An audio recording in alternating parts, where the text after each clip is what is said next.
అక్రమ కట్టడాల కూల్చివేతపై హైడ్రా వివరణ ఇచ్చింది. ఎఫ్టీఎల్ బఫర్ జోన్లో వచ్చే కొత్త నిర్మాణాలు మాత్రమే కూలుస్తామన్నారు.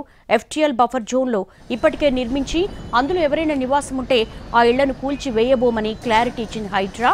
ప్రెజెంట్ నిర్మాణ దశలో ఉన్న ఆక్రమణలను కూల్చివేస్తామని స్పష్టం చేసింది.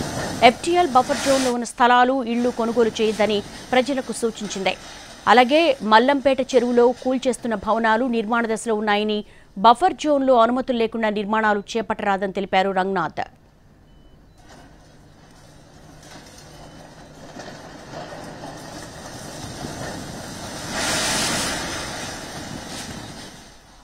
జీహెచ్ఎంసీ పరిధిలో హైడ్రా అక్రమ నిర్మాణాల కూల్చివేత శరవేగంగా సాగుతోంది. ప్రస్తుతం ఎన్టీవీ స్క్రీన్ మీద చూస్తున్నాము. అక్రమ కట్టడాల కూల్చివేతపై హైడ్రా వివరణ ఇచ్చింది. ఎఫ్టీఎల్ అండ్ బఫర్ జోన్లో వచ్చే కొత్త నిర్మాణాలను మాత్రమే కూలుస్తున్నామని, ఎఫ్టీఎల్ అండ్ బఫర్ జోన్లో ఇప్పటికే నిర్మించి అందులో ఎవరైనా నివాసం ఉంటే ఆ ఇళ్లను మాత్రం కూల్చివేయబోమని క్లారిటీ ఇచ్చారు హైడ్రా. ప్రస్తుతం నిర్మాణ దశలో ఉన్న ఆక్రమణలను కూల్చివేస్తామని స్పష్టం చేసింది.